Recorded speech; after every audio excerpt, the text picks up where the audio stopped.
Life is very much unpredictable, just like quantum mechanics. तभी तो लिखा life is equivalent to quantum mechanics. क्यों? दोनों के दोनों इनप्रेडिक्टेबल है, दोनों के दोनों अनसर्टेन है, मगर एक बात की 100% श्योरिटी है, एक बात की पक्का सर्टेनिटी है, और वो ये है कि अगर हम दुनिया में हैं, जैसे कि मैं अभी जिंदा हूं, तो अगर आप मुझे दुनिया में हर जगह जाकर ढूंढते हो तो मैं मिल ही जाऊंगा। मतलब कि मेरे मिल जाने की प्रोबेबिलिटी 1 होगी, है ना। तो इसी चीज को हम क्वांटम मैकेनिक्स में कहते हैं नॉर्मलाइजेशन। और इस क्वांटम मैकेनिक्स में हम क्या करते हैं, हम एक पार्टिकल को हर जगह ढूंढ लेते हैं, और जब हम उस पार्टिकल को हर जगह ढूंढ लेते हैं, -इन्फिनिटी से इन्फिनिटी कह लो या ऑल स्पेस कह लो, अगर 3D में कह रहे हैं तो हमको पार्टिकल मिल जाता है और उसकी प्रोबेबिलिटी, उसके मिलने की प्रोबेबिलिटी 1 हो जाती है। यही नॉर्मलाइजेशन कंडीशन को हम लास्ट लेक्चर में थोड़ा पढ़ चुके हैं, आज उसको डिटेल में पढ़ेंगे और उसके क्वेश्चन।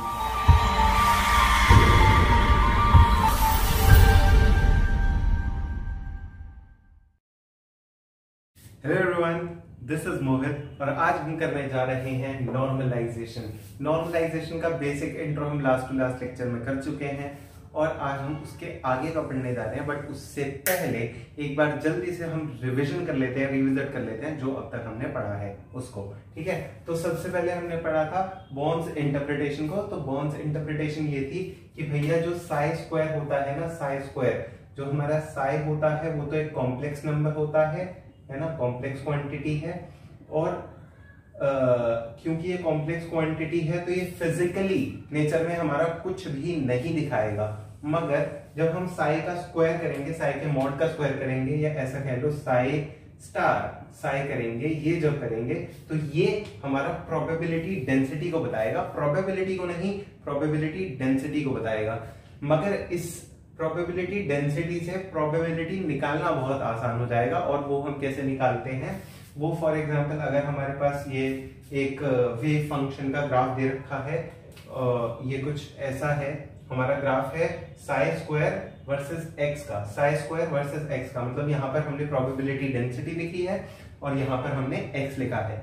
तो अगर मुझे मान लो कि ये निकालना है पार्टिकल ए और बी पॉइंट के बीच में उसकी पोजीशन है, ये एक्स जो है ये पोजीशन को ही तो दर्शा रहा है, तो मुझे ये बताना है कि पार्टिकल की पोजीशन ए से बी के बीच में है, तो इसकी क्या प्रोबेबिलिटी है। तो मैं कुछ भी नहीं करूंगा, इस पूरे का नीचे का एरिया निकाल दूंगा, और वो एरिया कैसे निकालेंगे, इंटीग्रल कर देंगे हम साई स्क्वायर डीएक्स का, ये रहा साई स्क्वायर, और यहाँ से छोटा सा एलिमेंट dx ले लो, उसके साथ इंटीग्रेशन कर दो, तो आपको प्रोबेबिलिटी मिल जाएगा।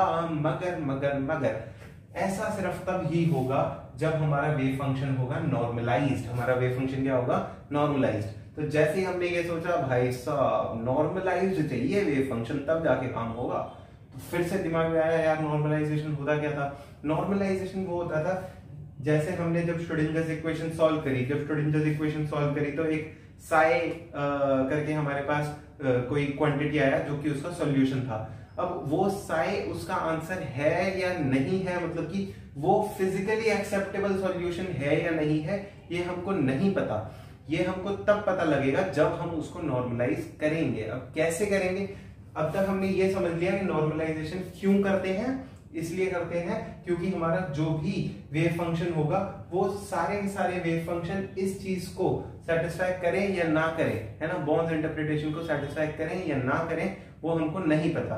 अच्छा, तो बॉर्न्स इंटरप्रिटेशन में एक बहुत ही बेसिक सा कंक्लूजन क्या आएगा, वो ये आएगा कि अगर आप साई के मॉड का स्क्वायर dx कर दोगे फ्रॉम -इनफाइनाइट टू इनफाइनाइट, मतलब कि -इन्फिनिटी से इन्फिनिटी तक हर जगह ढूंढ लोगे, तो आपको पार्टिकल मिल जाने की प्रोबेबिलिटी 1 हो जाएगी, जो कि काफी ही बेसिक सा भी है ना, क्योंकि ये हमारा प्रोबेबिलिटी दे रहा था, और प्रोबेबिलिटी कहां से कहां तक, ए से बी तक। अब ए मैंने -इन्फिनिटी रख दिया, बी इन्फिनिटी, मतलब यहां से यहां तक हर जगह ढूंढ लिया, तो कहीं ना कहीं तो पार्टिकल मिलेगा ही, तो मतलब कि उसके मिलने की प्रोबेबिलिटी 1 हो जाएगी, है ना। तो इसी चीज, ये जो कंडीशन है, यही कंडीशन जिस फंक्शन में सेटिस्फाई हो जाए, जो भी फंक्शन इस कंडीशन को सेटिस्फाई कर दे, जो भी फंक्शन इस कंडीशन को सेटिस्फाई कर दे, वही हमारा कौन सा फंक्शन होगा, नॉर्मलाइज्ड वेव फंक्शन होगा। कौन सा वेव फंक्शन होगा, नॉर्मलाइज्ड वेव फंक्शन होगा। तो नॉर्मलाइज्ड वेव फंक्शन क्यों निकाल रहे हैं, क्योंकि श्रोडिंजर्स इक्वेशन में तो बहुत सारे सॉल्यूशन होंगे, मगर उनमें से कोई एक ऐसा होगा जो कि फिजिकली एक्सेप्टेबल सॉल्यूशन होगा। ठीक है, उन सभी श्रोडिंजर्स इक्वेशन के सॉल्यूशन में से एक फिजिकली एक्सेप्टेबल सॉल्यूशन, वही हमारा नॉर्मलाइज्ड वेव फंक्शन होगा। नॉर्मलाइजेशन अपना करने का तरीका ये रहेगा बहुत ही आसान, कि जो भी अपने को वेव फंक्शन दे रखा है, मानो साई एक्स वेव फंक्शन दे रखा है ना, सवाल है how to normalise a wave function से साई एक्स। तो हमको इस भाई ने सवाल दिया साई एक्स वेव फंक्शन ये रहा आपका, इसको नॉर्मलाइज करके बताओ। तो हम क्या करेंगे, इस साई एक्स से कोई एक कांस्टेंट मल्टीप्लाई कर देंगे। ठीक है, तो ये जो साई एक्स वेव फंक्शन था अब ये हो जाएगा ए साई एक्स। ठीक है, और इसके बाद हम बॉर्न भाई की कंडीशन को सेटिस्फाई कर देंगे। बॉर्न भाई की कंडीशन क्या थी कि जो भी वेव फंक्शन होगा ये साई यही था ना, साई एक्स के मॉड का स्क्वायर dx का इंटीग्रेशन वो 1 है ना। तो यहाँ अब साई एक्स लेने की जगह हम ए साई एक्स ले लेंगे और उसके मॉड का स्क्वायर करेंगे, dx से मल्टीप्लाई करेंगे, इक्वल्स टू 1 कर देंगे, from minus infinity to infinity. मतलब वही तो हो गया, हमने बॉर्न भाई की कंडीशन को सेटिस्फाई कर दिया। बॉर्न भाई की कंडीशन यही थी कि माइनस इंफिनिटी से इंफिनिटी तक जाओ तो पार्टिकल मिल जाना चाहिए, उसको सेटिस्फाई किया। जैसे ही सेटिस्फाई करेंगे तो यहाँ से ए की एक वैल्यू निकल करके आ जाएगी, और जो ए की वैल्यू होगी उसी को अपन कहते हैं नॉर्मलाइजेशन कांस्टेंट। इसमें अपने जैम बैम में सवाल भी आते रहते हैं, और आया भी हुआ है, जो आया है वो कराऊंगा भी अभी। ठीक है, तो ए को ही अपन नॉर्मलाइजेशन कांस्टेंट कहते हैं, और जो हमारा नॉर्मलाइज्ड वेव फंक्शन हुआ वो क्या हुआ, ए इंटू साई। ठीक है, साई एक्स को ए से मल्टीप्लाई कर दिया, आसान है बहुत। तो how to normalise a wave function के लिए हमारा पहला सवाल ही हमने ले लिया भाई साहब IISc का, इंडियन इंस्टीट्यूट ऑफ साइंसेस का है 2010 का। चलो, तो हमारा सवाल ये है, if a normalised wave function for a particle in one dimensional box is given by psi x equals to ये a 1 minus x square for -1 to 1 x, हमारा -1 to 1 है, फाइंड a। क्या सवाल है, पूरा सवाल समझने से पहले भाई तुम बोलोगे यार मोहित भैया हमने 1D बॉक्स क्या होता है, कैसा होता है, ये तो हमने पढ़ा नहीं, क्या करें। तो बहुत आसान है, कुछ भी नहीं है। तो देखो 1D बॉक्स हो 3D बॉक्स हो कुछ भी हो, इन सब के लिए कॉन्सेप्ट एक ही है। इसको ऐसा समझो कि हमने एक ये कमरा दिया है ना, मूवी देखी है वो राजकुमार राव की, वो ट्रैप्ड है ना। तो वो जो ट्रैप्ड कमरा है उसके अंदर वो जो कमरा था राजकुमार राव वाला, वही ये रहा कमरा। उस कमरे के अंदर एक ये दीवार है, एक ये दीवार है, तुमको यहाँ बीच में मैंने डाल दिया, और तुम्हारी कौनो औकात नहीं है कि यहाँ से कूद के तुम इधर चले जाओ। ठीक है, तो इस चीज को अपन कहेंगे, ये एक क्लासिकल एग्जाम्पल हो गया, जब क्वांटम में आएंगे वो भी देख लेंगे। तो इसमें क्या होगा कि भाई तुम ना इधर जा सकते हो ना इधर जा सकते हो, कहीं भी नहीं जा सकते। अगर तुम कहीं भी नहीं जा सकते तो इसका मतलब तुम इसके अंदर ट्रैप हो गए। मैंने तुमको इसमें बंद किया और मैं चला गया अपना घूमने हैं US UK वगैरह वगैरह हैं, और मैं चाहे वहां पर भी हूं तब भी मैं श्योरिटी से ये कह सकता हूं कि तुम उसके अंदर ही होगे, क्योंकि ना तुम इसको पेनिट्रेट करके जा सकते हो ना तुम इसको लांघ के जा सकते हो, कुछ तुम नहीं कर सकते, है ना। तो मैं चाहे कहीं पे भी हूं, मैं सर्टेनिटी से कह सकता हूं कि तुम इस कमरे के अंदर ही होगे, या फिर इस कमरे के अंदर तुम्हारे होने की प्रोबेबिलिटी 1 होगी। बस वही सवाल ये है, वो कह रहा है कि एक नॉर्मलाइज्ड वेव फंक्शन है। किसका वेव फंक्शन है, पार्टिकल का, जो कि 1 डायमेंशनल बॉक्स के अंदर कैद है। हमारा एक पार्टिकल 1 डायमेंशनल बॉक्स के अंदर कैद है, और उसका वेव फंक्शन इस फंक्शन से दिया गया psi x equals to a 1 minus x square. ठीक है, सच दैट x इज फ्रॉम -1 to 1, फाइंड a। क्या मतलब हुआ, उसने हमको एक बॉक्स दे रखा है 1 डायमेंशनल बॉक्स, जो कि कुछ ऐसा है, थोड़ा इधर बना देता हूं। उसने हमको कुछ 1 डायमेंशनल बॉक्स दे रखा है ऐसा, जो कि x इक्वल्स टू -1 से लेके x इक्वल्स टू 1 तक जा रहा है, और हमारा पार्टिकल इसके अंदर कैद है ना। और इस पार्टिकल का वेव फंक्शन भी दे रखा है हमको, है ना। पार्टिकल का जो वेव फंक्शन है वो ये रहा, psi x equals to a 1 minus x square. ठीक, तो हमने बोर्न्स की इंटरप्रिटेशन के द्वारा एक कंडीशन पढ़ी थी बहुत ही बढ़िया, और वो कंडीशन ये थी की मॉड साई स्क्वायर डीएक्स का इंटीग्रेशन जब हम करते हैं from minus infinity to infinity वो 1 आ जाता है, यही तो पढ़ा था। लेकिन इस केस के अंदर हमको पूरा यहां माइनस इंफिनिटी से इंफिनिटी तक खोजने की जरूरत नहीं है। ये एक्स एक्सिस है, ये माइनस इंफिनिटी वो इंफिनिटी है ना, तो हमको माइनस इंफिनिटी से इंफिनिटी तक खोजने की कौनो जरूरत नहीं है। हम बस यहाँ -1 से 1 तक ढूंढेंगे और इसके अंदर ही श्योरिटी से पार्टिकल मिल जाएगा। तो क्या मैं इसी कंडीशन को जरूर सा चेंज करके ये लिख दूं -1 to 1 है mod psi square dx equals to 1 है ना। यही तो होगा कि भाई आपने -1 से 1 तक ढूंढा और साई स्क्वायर डीएक्स का इंटीग्रेशन किया, जैसे ही आपने ये किया तो आपको 1 मिल गया। 1 क्यों मिल रहा है? क्योंकि उसने सवाल में कहा है कि ये जो वेव फंक्शन है ये नॉर्मलाइज्ड है। ये वेव फंक्शन क्या है? नॉर्मलाइज्ड है। नॉर्मलाइज्ड है मतलब कि 1 ही मिलेगा। नॉर्मलाइज्ड ना होता तो कुछ फाइनाइट मिल जाता, कुछ और भी मिल सकता था। ठीक है, बस इस कंडीशन को सेटिस्फाई करेंगे, हो जाएगा सवाल। करके देखें, पहले तुम करो, 1 2 3 कर लिया होगा अब तक, तो अब मैं कर रहा हूं। ठीक है, मिटा रहा हूं ये। चलो, तो हमारी कंडीशन है मॉड साई स्क्वायर डीएक्स का इंटीग्रेशन। तो पहले तो ये मॉड साई स्क्वायर ही निकाल लेते हैं भाई साहब। साई ये रहा, तो मॉड साई स्क्वायर क्या होगा? मॉड साई स्क्वायर ये होगा इस पूरे का स्क्वायर, तो मतलब a1 माइनस एक्स स्क्वायर का स्क्वायर। ठीक है, करके देखें तो क्या आएगा? a स्क्वायर, ये तो ऐसे ही रहेगा, इस पूरे का स्क्वायर हो जाएगा। तो स्क्वायर कर लेते हैं, a माइनस बी का होल स्क्वायर है ये, तो a square plus B square minus 2ab ये। ठीक है, तो ये हमारा मॉड साई स्क्वायर आ गया। लेकिन क्या हमको मॉड साई स्क्वायर निकालना है? नहीं, हमको निकालना है मॉड साई स्क्वायर डीएक्स का इंटीग्रेशन। तो मॉड साई स्क्वायर डीएक्स, तो मॉड साई स्क्वायर ये पूरा यहीं पे रख दिया मैंने, a स्क्वायर 1 प्लस एक्स की पावर 4 माइनस 2x स्क्वायर ऐसे ही रखा, dx लगा दिया साथ में और इसको इंटीग्रेट कर दिया -1 से 1 तक। ठीक है, बहुत आसान है। a स्क्वायर कांस्टेंट है, बाहर आ जाएगा, ले लिया बाहर। ठीक है, अंदर क्या बचा? Integration of -1 to 1 plus x की power 4 minus 2x square dx। अब देखो, इसको नॉर्मली आप इंटीग्रेट कर सकते हो, कर लो, कोई दिक्कत नहीं है। लेकिन यहां पर अगर आप देखो, और ये जब भी आप क्वेश्चंस भी कर रहे हो तो ध्यान से देखना कि ये फंक्शन जो है इसमें ये भी x की पावर 4 x की पावर 2 मतलब कि इवन फंक्शन है ये, है ना, इवन फंक्शन है। और limit from -a to a even function के लिए जब होती है तो हम डायरेक्टली उसको लिख सकते हैं लिमिट 0 to 1, मतलब यहां -1 to 1 था तो 0 to 1 कर दिया, और इस पूरे का डबल कर देंगे और 1 प्लस एक्स की power 4 minus 2x square dx ऐसे लिख देंगे। ठीक है, नॉर्मली भी कर सकते हो, ऐसे मैं कर रहा हूं क्योंकि वो थोड़ा सा स्टेप्स कम पड़ेंगे, है ना। तो इसको इंटीग्रेट करते हैं और इधर लिख दूंगा। इस पूरे को इंटीग्रेट करके मैं यहां लिखने वाला हूं, इंटीग्रेट करते हैं। 2 तो हमारा कांस्टेंट है, ऐसे का ऐसे रहा, और बाकी इंटीग्रेशन हुआ 1 dx का इंटीग्रेशन x की पावर 4 dx का इंटीग्रेशन x की पावर 5/5 माइनस 2x स्क्वायर का integration 2x cube by 3 from 0 to 1।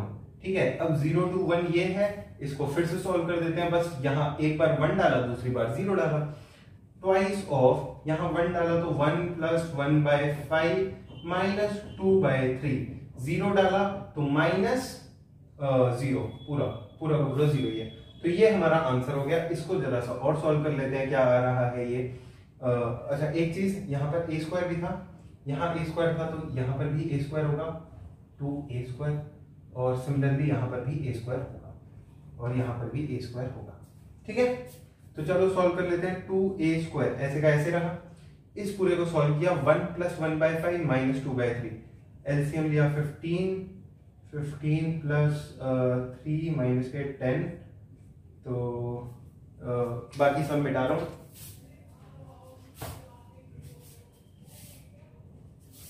ये मिटा रहा हूं मैं।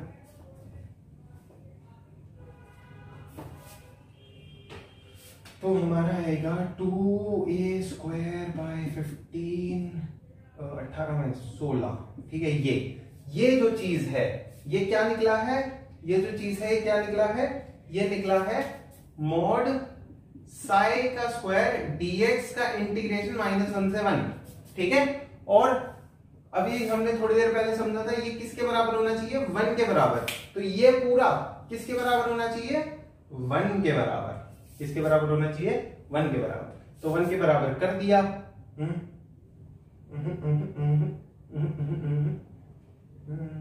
ये हो गया 15, 3 - 10 तो 5, 8 होगा ना यार, यहाँ 8 होगा, ठीक है।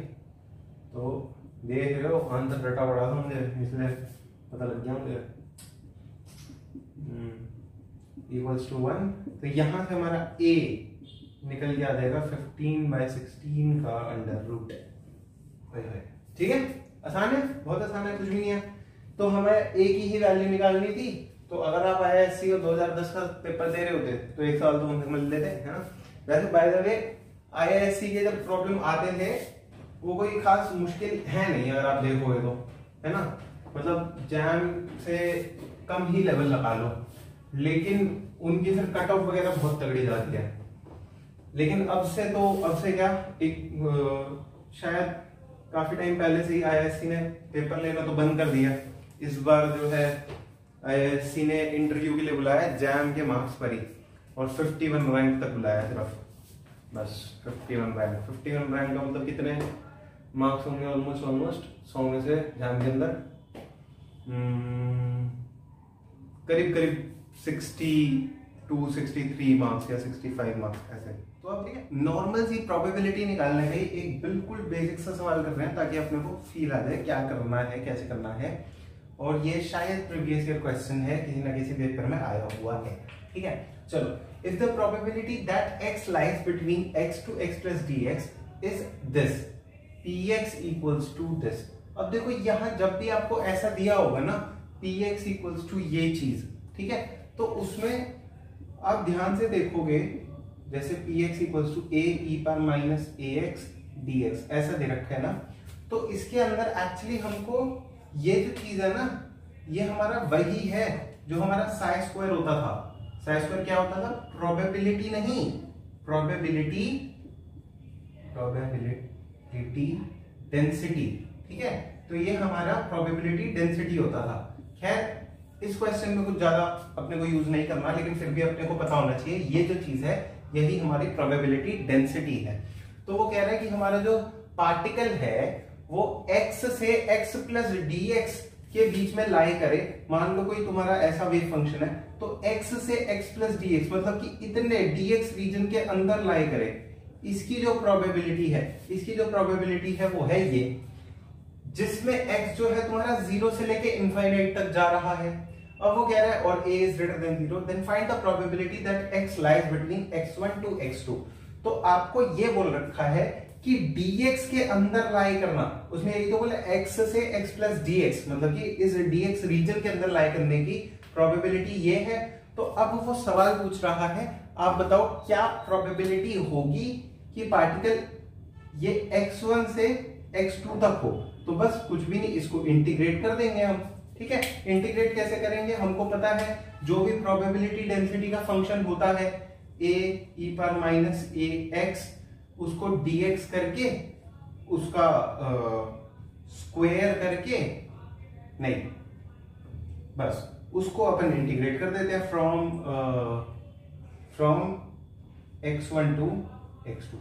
अब देखो इसमें सबसे मेन बात यह है कि हमको वेव फंक्शन नहीं दे रखा।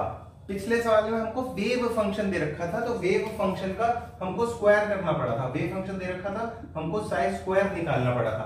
इस सवाल में डायरेक्टली हमको प्रोबेबिलिटी डेंसिटी ही दे रखी है। ये जो है ये प्रोबेबिलिटी डेंसिटी ही है, मतलब कि साई का स्क्वायर डायरेक्टली दे रखा है, तो हमको स्क्वायर नहीं करना, ठीक है। तो जब भी आपको ऐसा फंक्शन दे रखा होगा वो हमेशा प्रोबेबिलिटी फंक्शन ही होता है यूजुअली, ठीक है। तो बस अब ये चीज को अपने को सॉल्व करना है। दो हमको ऑप्शन दे रखे हैं, ऑप्शन एक्चुअली 4 थे, बाकी भी लिख लो, इन दोनों में से एक आंसर है तो इसलिए मैंने बता दिया। तो जल्दी से एक बार ट्राई करो, 3 सेकंड दे रहा हूं, 1 2 3 कर लिया होगा अब तक। चल अब मैं करता हूं, और a बाहर निकाल लिया, a हमें इंटीग्रेशन करना है e पर माइनस ax dx का। From x1 to x2। कुछ भी नहीं है, a तो बाहर है, e पावर माइनस ax का इंटीग्रेशन हो जाएगा, e पावर माइनस ax तो एज इट इज रहा और माइनस a नीचे आ गया, from x1 to x2 plus a। अब देखो यहाँ a है, यहाँ a है, ये तो कट गए, a और a ये तो कट गए, तो -1 आ गया। और इसको इसमें लिमिट पुट करी, पहले ऊपर वाली फिर नीचे वाली, तो e पावर माइनस ax2, क्योंकि पहले x2 पुट किया, फिर minus e power minus ax1। बस बाहर माइनस है, यहाँ पर जो भी साइन है वो चेंज हो जाएंगे। फाइनली हमारे पास आंसर क्या आ जाएगा, e माइनस ax पर e minus ax1 minus e power minus ax2, और यही हमारा आंसर है, मतलब कि ऑप्शन नंबर ए। ठीक है, आसान सवाल था, काफी आसान सवाल था, है ना।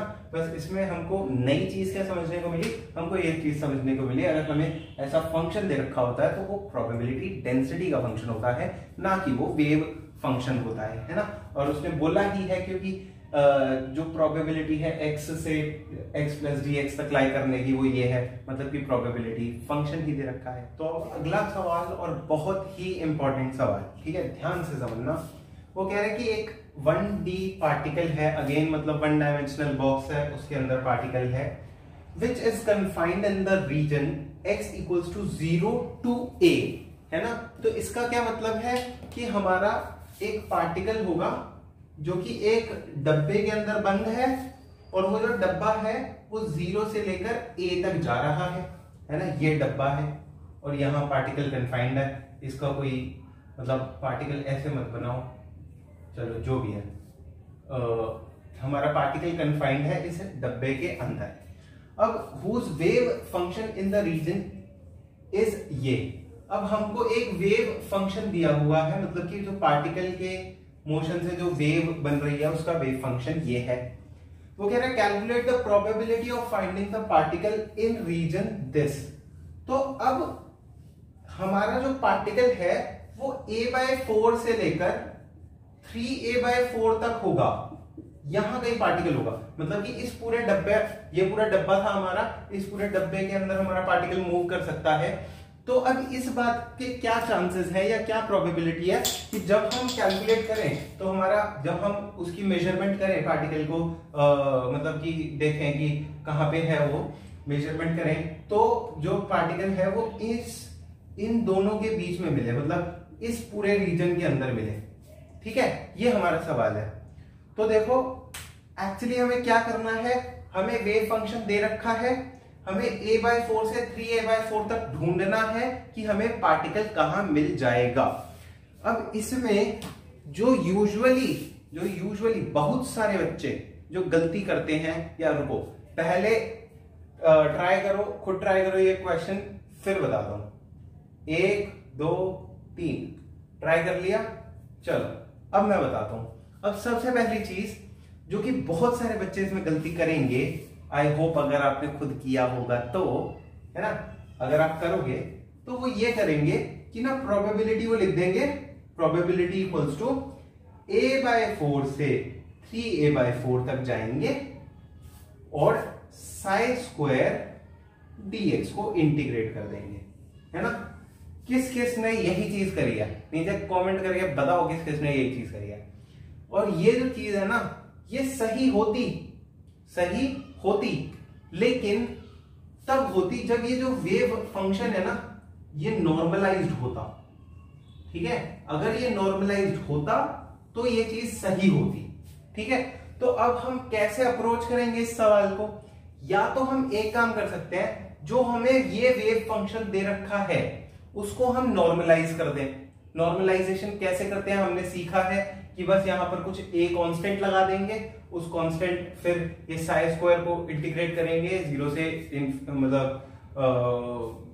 0, अच्छा वैसे करते थे -∞ से इंफिनिटी तक, इस केस में करेंगे 0 से a तक और उसको 1 कर देंगे। वहां से नॉर्मलाइजेशन कांस्टेंट निकल जाएगा और नॉर्मलाइजेशन कांस्टेंट के साथ साई की वैल्यू यहां पुट करेंगे और इंटीग्रेट करेंगे, प्रोबेबिलिटी निकल जाएगी।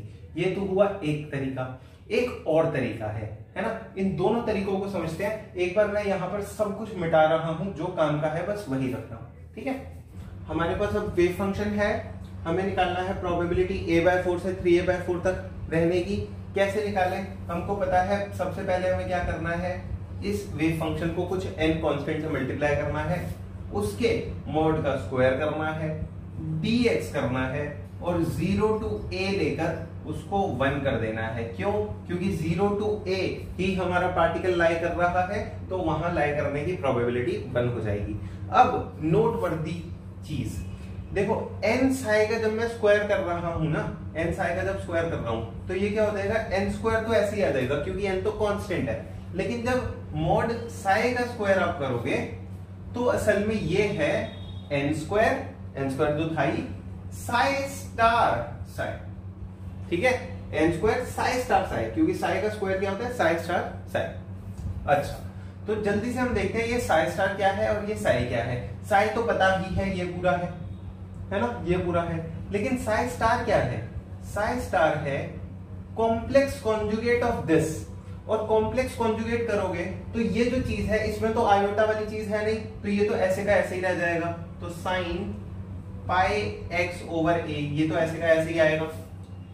लेकिन ये जो चीज है इसमें कॉम्प्लेक्स क्वांटिटी है, ई पावर माइनस आयोटा है ना, तो माइनस आयोटा क्या हो जाएगा, प्लस आयोटा हो जाएगा। तो जब भी आपको कॉम्प्लेक्स कॉन्जुगेट करना हो तो प्लस आयोटा माइनस आयोटा हो जाएगा और माइनस आयोटा प्लस आयोटा हो जाएगा, बाकी सब सेम रहेगा, ठीक है।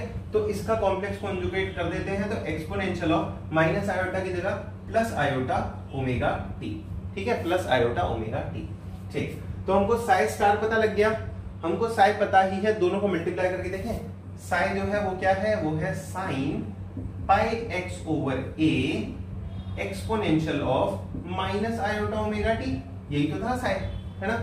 दोनों को अगर मल्टीप्लाई करूंगा साई स्टार साई, तो ध्यान से देखो, ये sine pi x by a, ये भी sine pi x by a, तो यहां तो क्या हो गया, sine square pi x by a, दोनों को मल्टीप्लाई किया, साइन स्क्वायर हो गया। लेकिन यहां अगर देखोगे ई पार आयोटा ओमेगा टी और ई पार माइनस आयोटा ओमेगा टी, तो ये क्या है, ई पार iota omega t into e पार माइनस आयोटा ओमेगा टी, है ना, ये है। तो ई पार आयोटा इंटू ई पार माइनस आयोटा, ये तो 1 हो जाएगा, कट जाएगा, ठीक। तो हमारे पास साई स्टार साई, या फिर कह लो मॉड साई का स्क्वायर, मॉड साई का स्क्वायर, ये आ रहा है sine square pi x by a, ये आ रहा है ना, यही तो आ रहा है, देखो। चलो, तो ये बात तो हमको समझ में आ गई।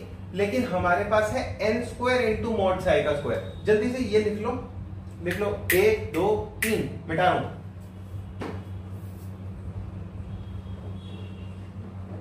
ठीक है, लेकिन हमारे पास क्या है, हमारे पास है n square into Sai square है।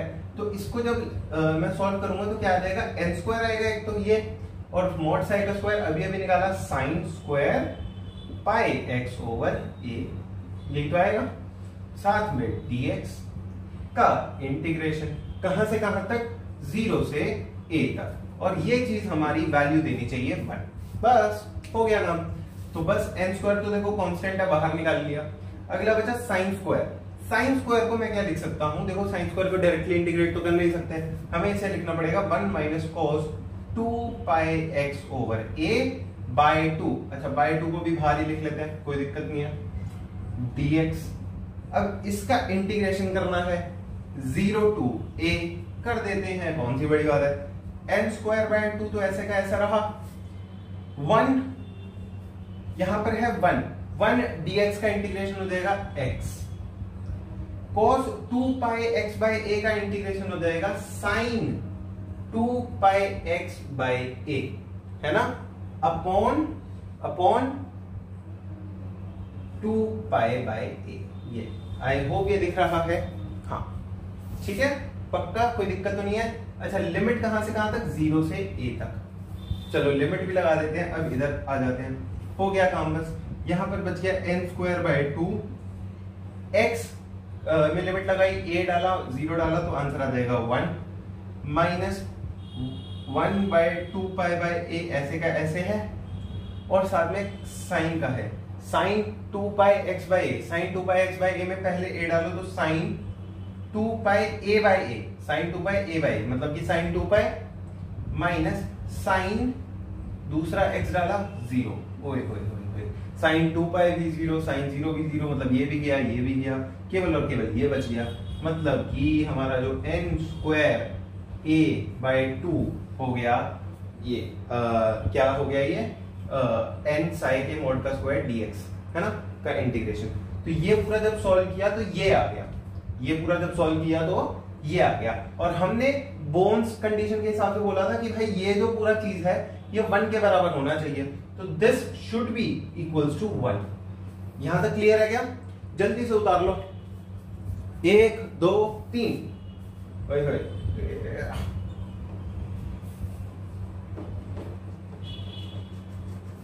चलो अगर ये कंडीशन आपको दिख रही है तो अब आप कह सकते हो भाई साहब n square a by 2 is equals to 1। मतलब कि अगर मुझे n नॉर्मलाइजेशन कांस्टेंट निकालना है n, तो वो होगा मेरा 2 बाई a का अंडर रूट, ठीक है, 2 बाई a का अंडर रूट। और जब हम पार्टिकल इन अ बॉक्स वगैरह पढ़ेंगे ना, तो उसमें देखेंगे भी जो नॉर्मलाइजेशन कांस्टेंट आता है वो हमेशा root under 2 by width of box के ही आता है, विड्थ ऑफ बॉक्स है ना, कुछ ऐसा ही आता है, ठीक, 1 dimensional particle in a box के लिए, ठीक। चलो तो यहां पर भी कुछ ऐसे ही तो आ रहा है कि 2 बाई ए क्या है, विड्थ ऑफ द बॉक्स है, ये बॉक्स है हमारा 0 से a तक, तो इसकी विड्थ है a, तो root 2 by width of the box है ना, रूट 2 बाई a। ये क्या हुआ, ये हुआ नॉर्मलाइजेशन कांस्टेंट। हमसे सवाल में नॉर्मलाइजेशन कांस्टेंट पूछा था क्या? नहीं, हमसे पूछा था कि क्या प्रोबेबिलिटी है कि जो हमारा पार्टिकल है वो a/4 से 3a/4 के बीच में होगा, ठीक है। तो अब सॉल्व करके देखते हैं कैसे करेंगे। तो जैसे कि हमने अप्रोच में डिस्कस किया था, है ना, हमने क्या डिस्कस किया था कि एक बार नॉर्मलाइजेशन कांस्टेंट आ जाए तो हम क्या करेंगे, नॉर्मलाइजेशन कांस्टेंट वाली चीज से प्रोबेबिलिटी निकाल लेंगे। प्रोबेबिलिटी क्या होती है? प्रोबेबिलिटी होती है इंटीग्रेशन ऑफ वेव फंक्शन का स्क्वायर dx। अब यहां पर लिमिट्स क्या रहेंगी, बस लिमिट्स चेंज हो जाएंगी, लिमिट्स हो जाएंगी a/4 से 3a/4, a/4 से 3a/4, क्योंकि हमारा जो क्योंकि हमें निकालना है प्रोबेबिलिटी a/4 से 3a/4 में कितनी है, ठीक है। चलो तो अगर यहां तक कहानी क्लियर है, जल्दी से अब ये निकाल लेते हैं, जो कि बिल्कुल भी मुश्किल नहीं है, ठीक है, क्योंकि हमको n भी पता है। चलो फिर से करते हैं। अब हमारा नॉर्मलाइजेशन कांस्टेंट n है रूट 2 बाई a, तो मैंने लिख दिया root 2 by a times wave function psi का स्क्वायर। अगेन साई का स्क्वायर हो रहा है, बता सकते हो क्या आएगा? हाँ, sine square x by a ही आएगा, और यहाँ पे n का स्क्वायर हो जाएगा, sine square x by a ही आएगा। अगेन क्यों? क्योंकि फिर से यही होगा, exponential minus iota omega t into exponential iota omega T, सब सॉल्व करोगे फिर से वही आएगा, क्योंकि हमने पहले भी तो नॉर्मलाइजेशन का स्क्वायर करके देखा ही था ना, मतलब ये वेव फंक्शन का स्क्वायर, ठीक है। dx का इंटीग्रेशन करना है अब a/4 से 3a/4 तक। चलो करके देखते हैं क्या आ रहा है। रूट 2 बाई a का स्क्वायर, 2 बाई a बाहर आ गया, again sine square x by a का इंटीग्रेशन आ गया, अगेन किसका आ गया, sine square x by a का इंटीग्रेशन। याद है क्या अभी अभी किया था हमने, क्या आ रहा था, क्या आ रहा था? तो ये आ रहा था 2 बाई a, तो ऐसी रहा, इसको जब इंटीग्रेट किया था 1 माइनस कॉस 2x बाई a में चेंज कर गए, और साथ में 2 बाहर आ गया था, है ना, इसमें चेंज किया, इंटीग्रेट किया, जब इंटीग्रेट किया तो 1 बाई a ये रहा, क्योंकि 2 से 2 कट गया, 1 का इंटीग्रेशन हो गया x, और cos 2x बाई a का इंटीग्रेशन हो गया sin 2x by a upon 2 by a, ये हो गया, ठीक है, अपॉन 2 बाई a। और इसका इंटीग्रेशन होगा, देखो पिछली बार में, अरे 2 पाई x ना बेटा, साइन, ये साइन पाई x था ना, तो साइन स्क्वायर पाई x होगा। सिमिलरली यहाँ पाई, यहाँ पर पाई, यहाँ पर पाई, ठीक है, सॉरी। तो ये बात समझ में आ गई। अगर ये बात समझ में आ गई तो हमारा क्या चीज रह गई, हमारे पास रह गई बस यहाँ पर लिमिट लगानी, और लिमिट अब है हमारी a/4 से 3a/4। ठीक है, a/4 से 3a/4 लिमिट लगानी है। देखो लिमिट तो हम लगा देंगे, लेकिन जब पिछली बार हमने किया था तब ये चीज 0 हो गई थी, क्योंकि यहाँ पर और यहाँ पर ऐसी वैल्यूज थी। यहाँ पर 2 पाई बन गया था, यहाँ पर पाई यहाँ पर 0 बन गया था, तो 0 हो गया था। इस बार ऐसा नहीं होगा। ठीक है, ऊपर का सब मिटा रहा हूं, 1 2 3 नोट कर लिया होगा अब तक। चलो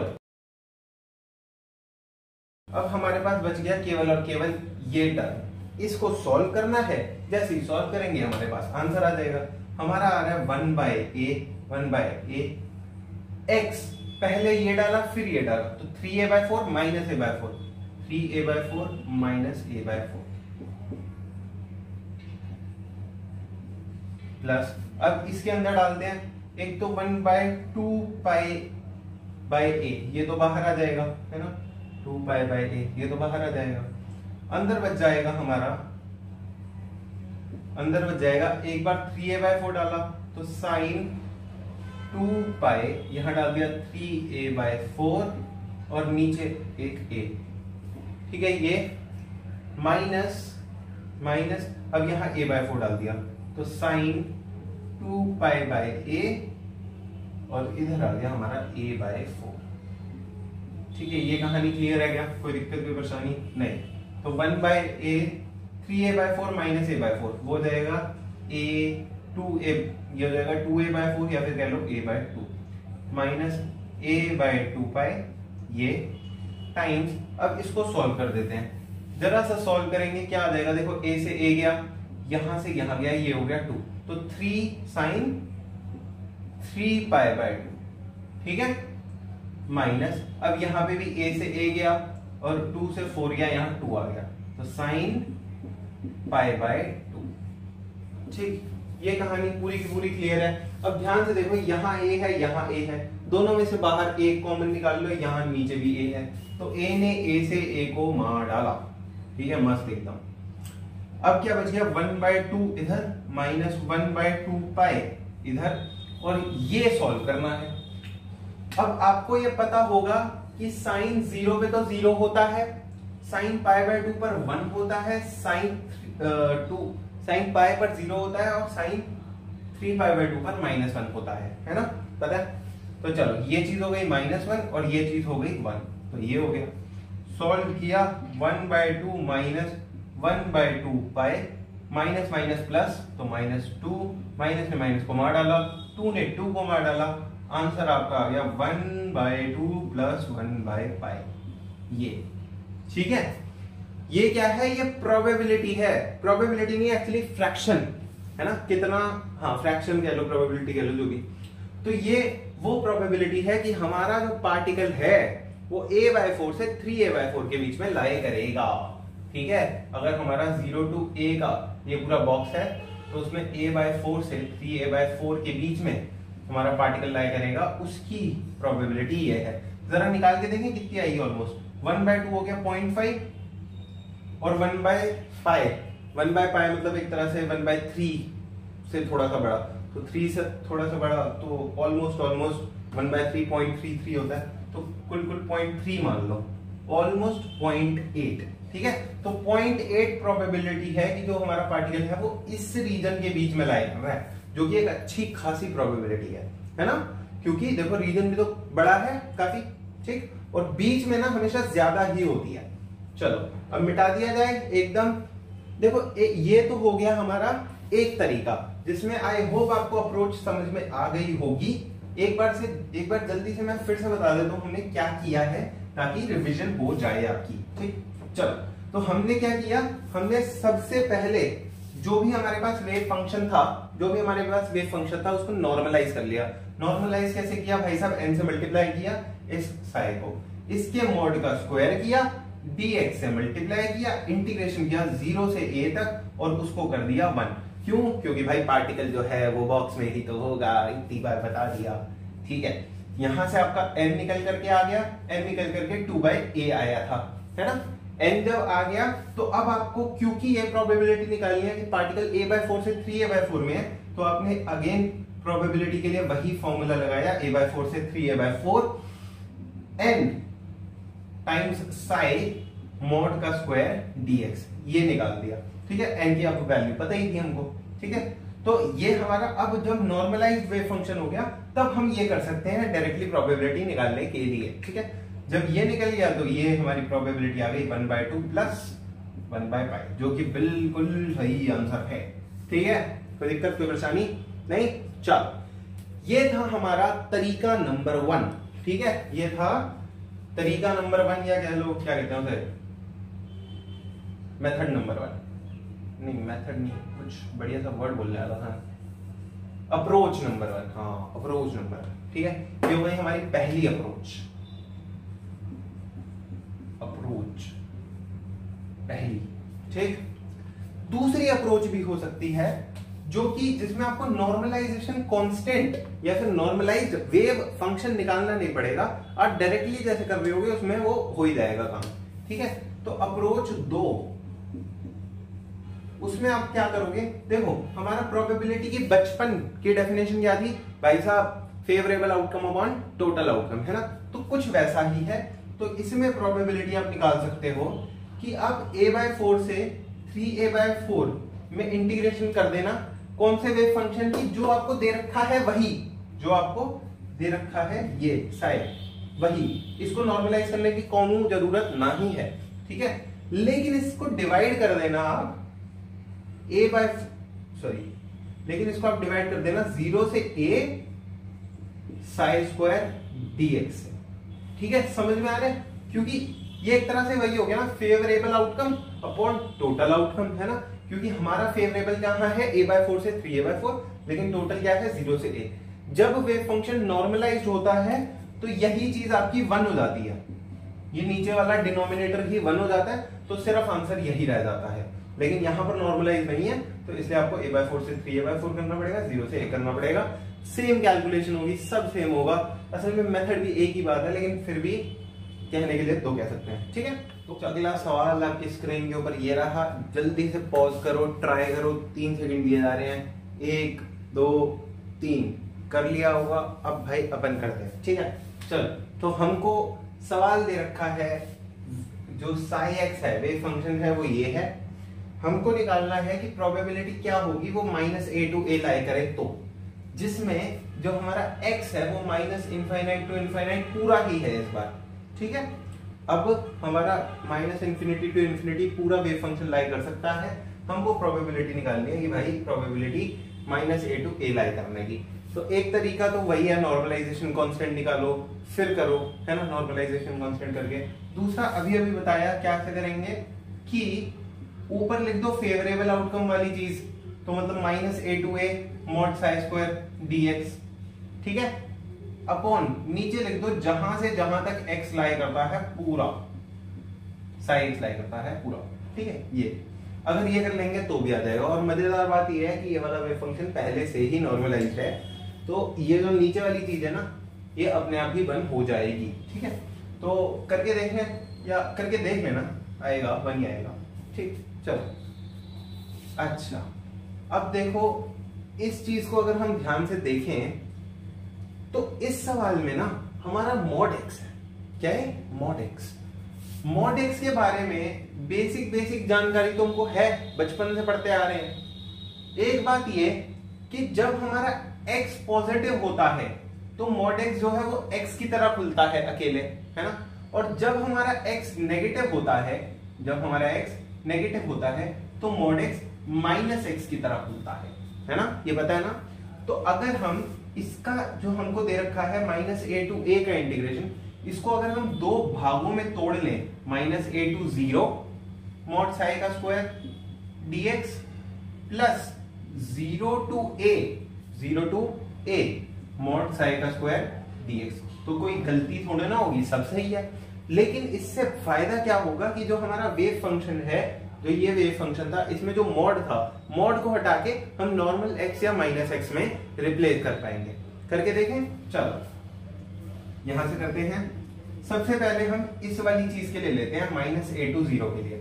अगर मैं -a to 0 के लिए लूं इस फंक्शन को, साई x को, तो मैं क्या कहूंगा, Sai x for x less than 0 वाला, है ना, फॉर x लेस देन 0 वाला।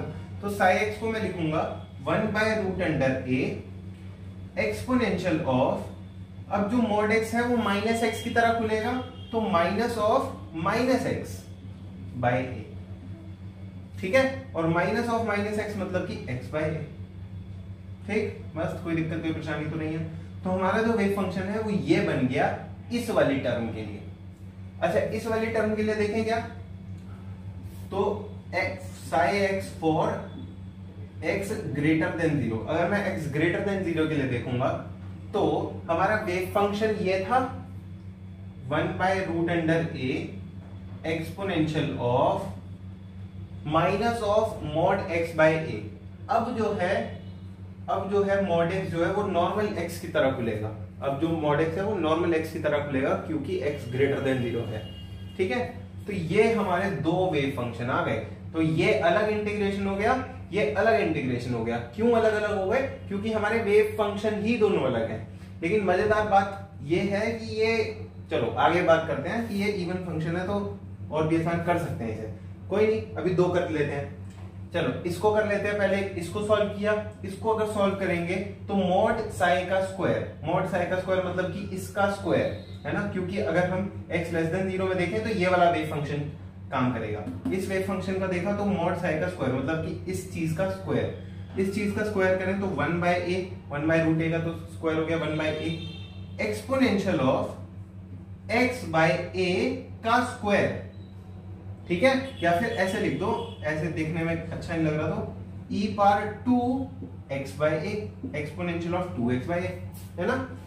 इस चीज को इंटीग्रेट करना है फ्रॉम -a to 0, एक तो ये रहा, प्लस दूसरा क्या रहा साई एक्स। अब साई एक्स ये वाला, साई एक्स इस वाले का स्क्वायर dx का इंटीग्रेशन, तो मतलब इसका स्क्वायर करना है तो 1/a, 1/√a का 1/a e पे पावर -2x/a, ठीक है, dx का इंटीग्रेशन फ्रॉम 0 to a।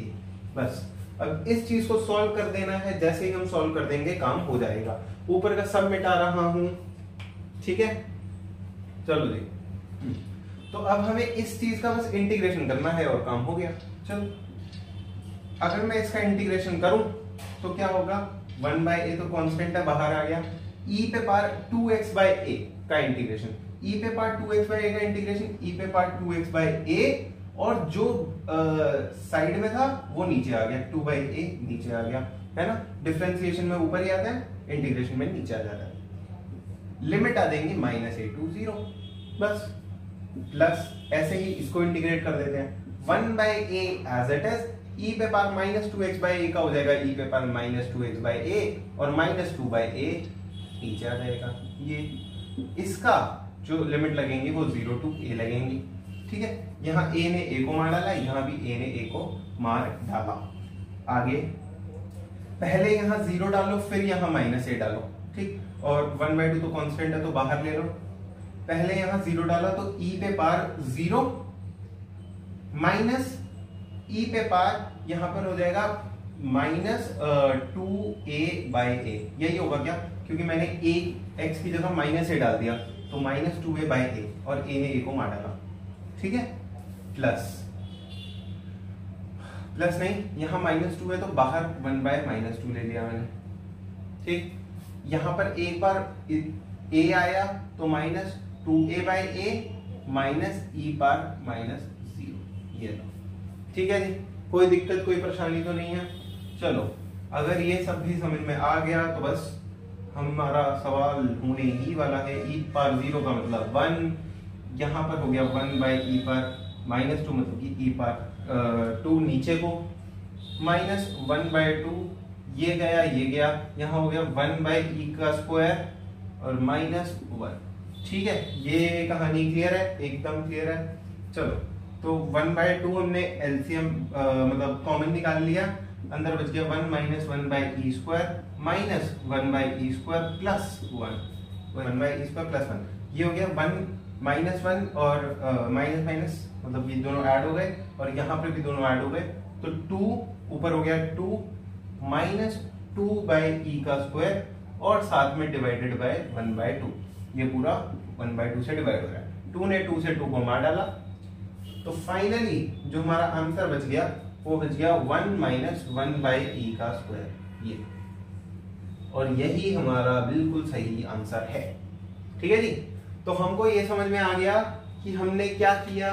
हमारे पास वेव फंक्शन था, उस वेव फंक्शन को मैंने आपको वैसे बता ही दिया कि ये नॉर्मलाइज है, एल्स हमको करके देखना पड़ता। और ये वाला जो करना था ना, इसमें थोड़ा सा डिफिकल्टी होती, क्योंकि इसमें अभी गॉसियन इंटीग्रेशन का भी फॉर्मूला लगता। ठीक है, जो कि अभी आपने नहीं पढ़ा, लेकिन एक आध लेक्चर बाद मैं बेसिक मैथ्स जब पढ़ाऊंगा तो गॉसियन इंटीग्रेशन भी पढ़ा दूंगा। ठीक है।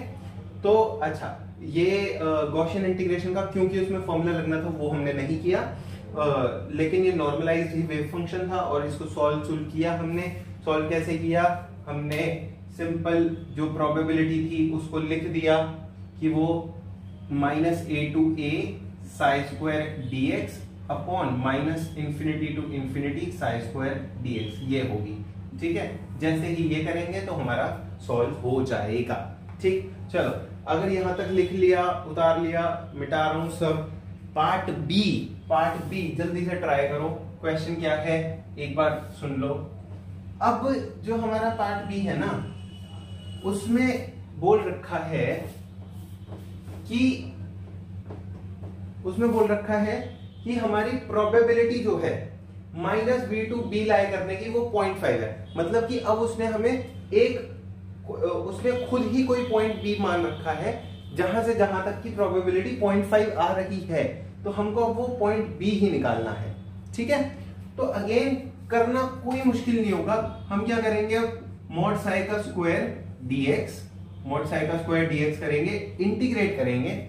जब इसे इंटीग्रेट करेंगे -b to b, तो हमारे पास 0.5 आ जाना चाहिए। ठीक है, हमारे पास क्या आ जाना चाहिए? 0.5 आ जाना चाहिए। साई क्या है आपको पता है, उसका स्क्वायर कैसे करना है वो भी हम डिस्कस कर चुके हैं, है ना। इसको लिमिट्स को ब्रेक भी करना है, ये भी हम डिस्कस कर चुके हैं। जब इसको पूरे को सॉल्व करोगे तो आपके पास कुछ वैल्यूज बनेंगी, कुछ सॉल्व करना पड़ेगा, इक्वल्स टू 0.5 आ जाएगा। और आई होप अब इतना हम कर चुके हैं तो ये आप जरूर खुद कर सकते हो। तो ये है DIY प्रॉब्लम, मतलब कि डू इट योरसेल्फ। ठीक है, डू इट योरसेल्फ प्रॉब्लम। ना समझ आए कमेंट में लिख देना, मैं सॉल्यूशन किसी और वीडियो में बनाकर प्रोवाइड कर दूंगा। चलो ओके। अच्छा, तो अगर इस प्रॉब्लम को हम थोड़ा ग्राफिकली एनालाइज करना चाहें तो भी कर सकते हैं, जो कि काफी फायदेमंद रहेगा, क्योंकि उससे थोड़ा सॉल्व करना आसान होगा। देखते हैं कैसे। अगर हम इसको थोड़ा ग्राफिकली एनालाइज करें तो वो क्या होगा, आपको पता है e पावर -x का ग्राफ क्या होता है? e पावर -x का ग्राफ होता है ऐसा। अगर मैं e power -mod of x का ग्राफ बनाऊं तो वो कैसा होगा? देखो, जब x पॉजिटिव है तो कोई पंगा ही नहीं है, तो कोई पंगा है ही नहीं, ऐसे का ऐसे ही ग्राफ बन जाएगा, जैसे इसमें बन रहा था वैसे इसमें बन जाएगा। लेकिन जब x नेगेटिव होगा, जब x नेगेटिव भी होगा, मान लो मैंने एक बार लिया e पे पावर मतलब मैंने x को लिया एक बार 5, अगर मैंने x को 5 लिया तो यहां पर वैल्यू आएगी e पे पावर -5, यही तो आएगी। अगर मैंने x को -5 भी लिया, अगर x को -5 भी लिया तो भी क्या होगा, e पे पावर mod ऑफ -5 अगेन 5 हो जाएगा, तो वैल्यू अगेन e पावर -5 ही आ जाएगी, है ना। तो अगर हमारा मॉड आ जाता है तो इसका मतलब जो x इक्वल्स टू 5 पे वैल्यू आ रही थी वही x इक्वल्स टू -5 पे आ रही। तो x इक्वल्स टू जो a पर वैल्यू आ रही थी वही x इक्वल्स टू -a पर आएगी। मतलब यहां पर ये वैल्यू थी तो यहां पर ये वैल्यू, ऐसे ही x इक्वल्स टू b पर जो वैल्यू थी यहां उतनी ही -b पर भी आएगी। ठीक है, तो मतलब कि इसके अबाउट ऐसा रिफ्लेक्शन आ जाएगा आपका, समझ रहे हो। मतलब कि जैसा इधर होगा वैसा ही इधर हो जाएगा। तो हमारा ये जो ग्राफ है ये ठीक है, ऐसा, ठीक है, ये है हमारा e पे पावर -x का ग्राफ। पक्का? कोई दिक्कत, कोई परेशानी तो नहीं है? तो अगर ये बात समझ में आ गई आपको तो आप ये भी समझो बिल्कुल ऐसा ही ग्राफ हमारे वेव फंक्शन का भी होगा, जस्ट उसमें कुछ कांस्टेंट वगैरह मल्टीप्लाइड है, लेकिन जो ग्राफ का जो नेचर होगा वो बिल्कुल ऐसा ही होगा, क्योंकि है ये एक्चुअली e पे power minus exponential of x type ही है ना, मॉड x टाइप ही, तो बिल्कुल ऐसा ही नेचर होगा, बस कुछ कांस्टेंट वगैरह अलग आएंगे। ठीक, तो अगर ये ग्राफ ऐसा है तो आपको याद है ऑड फंक्शन इवन फंक्शन है ना, ये जो फंक्शन है ये हमारा इवन फंक्शन है, जो कि y एक्सिस के अबाउट सिमेट्रिक होता है, वो हमारा इवन फंक्शन होता है, या फिर ऐसा कह लो जिसमें f of minus x equals to f of x आ जाता है, वो हमारा इवन फंक्शन होता है, जो कि इसमें हो रहा है, जो कि इसमें हो रहा है। क्यों, मैंने x कोई भी वैल्यू डाली, माइनस एक्स की डाली, तो माइनस एक्स का जब मॉड भी करूंगा तो भी तो वो क्या आ जाएगा, e पर माइनस मॉड एक्स ही तो आ जाएगा, क्योंकि मॉड में तो नेगेटिव भी पॉजिटिव हो जाता है। तो इसका मतलब ये है, इसका मतलब ये है, ये फंक्शन हमारा इवन फंक्शन है, और जब भी हमारा इवन फंक्शन होता है ना, मिटा रहा हूं, नहीं मिटाता नहीं हूं, जब भी हमारा इवन फंक्शन होता है ना, तो उसका जब माइनस a टू a आपको इंटीग्रेशन करना होता है, कुछ भी कोई भी फंक्शन है आपका even function, f of x है dx, और ये इवन फंक्शन है, तो इसको आप डायरेक्टली लिख सकते हो twice of 0 to a fx dx। यहां तक कहानी क्लियर है क्या? पक्का सोच लो, कोई दिक्कत कोई परेशानी तो नहीं है।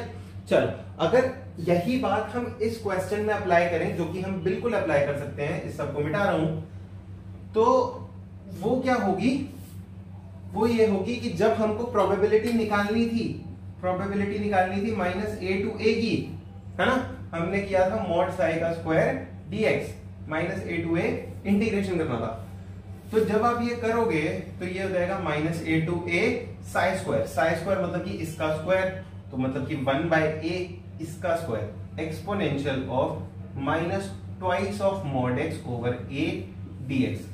अब मॉड x की अलग अलग वैल्यूज हैं, हमने अभी अभी डिस्कस किया, माइनस a टू 0 में अलग है, a टू 0 में अलग है।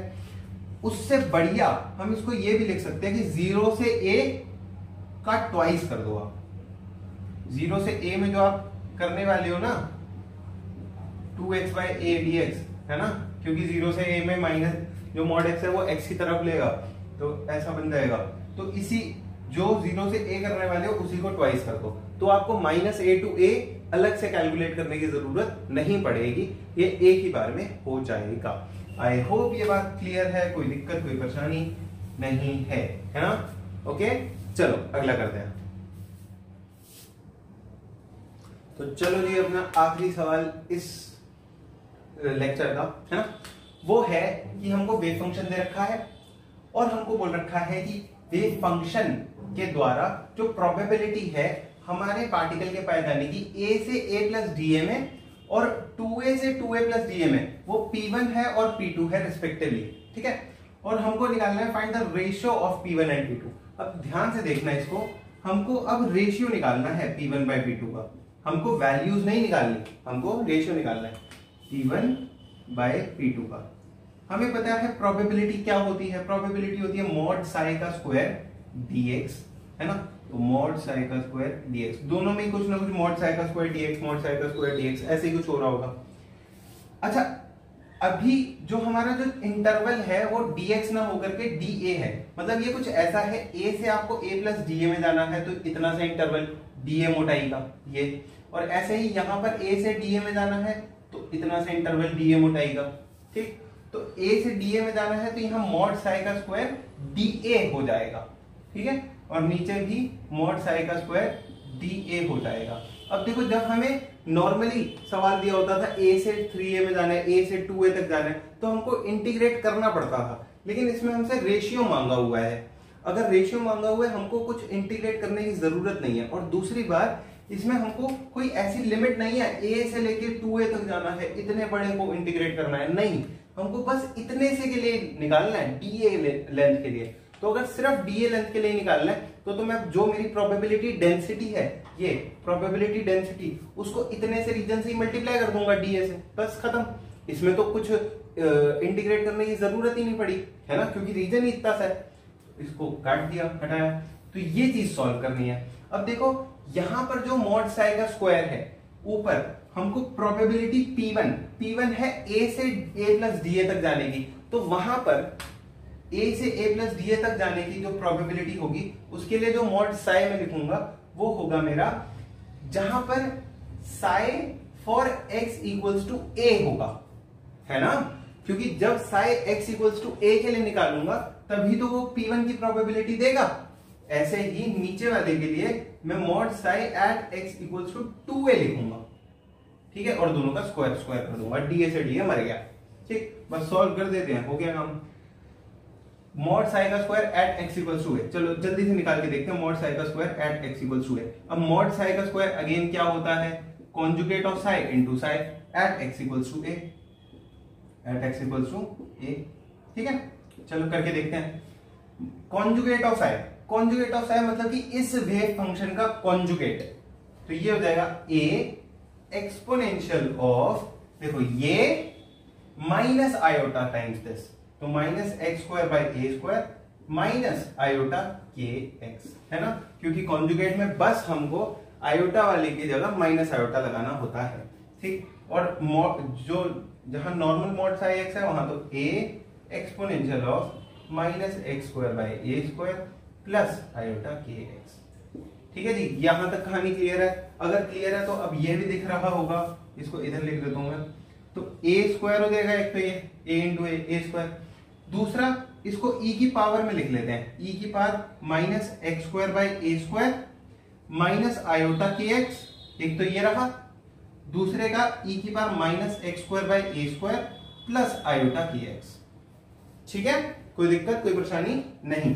अगर यहां तक सब क्लियर है तो अगला भी समझ में आ जाएगा, ए स्क्वायर, अब ये क्या है, e पे power minus x square by A square minus iota के एक्स ऐसे, और साथ में plus minus x square by A square plus iota के एक्स ऐसे, ठीक है, तो यहां प्लस आयोटा के एक्स माइनस आयोटा के एक्स कट गया, केवल और केवल जो बच गया वो है ए स्क्वायर ई पे power minus 2x square by A square, ये, ठीक है, तो हमको ये समझ में आ गया, अगर हम मॉड साई का स्क्वायर निकालें तो वो ये आ रहा है, और यार देखते ही असल में पता लग जाना चाहिए था कि ये आ रहा है, पता है क्यों, क्योंकि ये वाला जो टर्म है आयोटा वाला वो तो कोई फर्क डालता ही नहीं, हमने पिछले क्वेश्चन में भी देखा है, वो कोई फर्क डालता नहीं, तो बस इस चीज का स्क्वायर हो जाएगा, है ना, इस चीज का स्क्वायर और इस चीज का स्क्वायर, तो यही आना चाहिए था, ठीक है, सब मिटा दूं क्या, चलो मिटा देते हैं, हाँ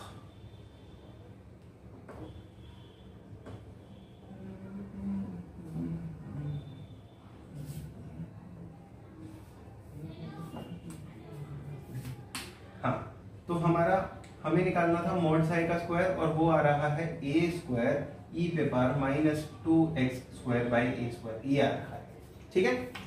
मॉड साई का हमने जब स्क्वायर निकाल लिया तो फाइनल जो डेस्टिनी है हमारी, फाइनल डेस्टिनेशन है ना, वो है P1 बाई P2 निकालने की, जिसमें P1 है मॉड साई का square x equals to a और P2 है मॉड साई का स्क्वायर x इक्वल्स टू 2 है, ठीक, तो चलो निकाल के देख लेते हैं। तो P1 आ जाएगा मॉड साई का square at x equals to a, मतलब कि a स्क्वायर e पे पावर माइनस x की जगह a डाल दो, हो गया काम, a square by a square, तो ये हो गया a स्क्वायर e पे पावर माइनस 2, ठीक, बहुत आसान है।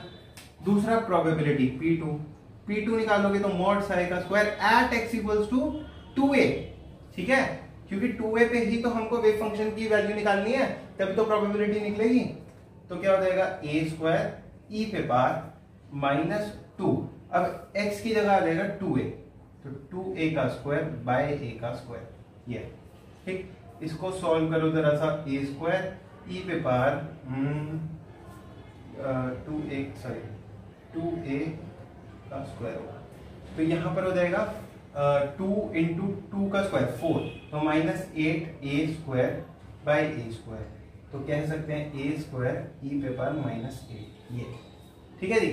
अगर यहां तक कहानी क्लियर है, सब हटाते हैं मस्त एकदम, चलो अगर यहाँ पर तक कहानी क्लियर है, हमको P1 बाई P2 निकालना था, निकाल देते हैं, कौन सी बड़ी बात है, तो ये बाई ये, तो a स्क्वायर ई पे power minus 2 over a square e पे पावर माइनस 8, ठीक है, इसने इसको मार डाला, तो e पे पावर 8 माइनस 2 मतलब कि e पे पावर 6, ठीक है, तो हमारा जो प्रोबेबिलिटी का रेशियो है P1 बाई P2 वो e पे पावर 6 आ गया, जो कि बिल्कुल सही आंसर है, ठीक है।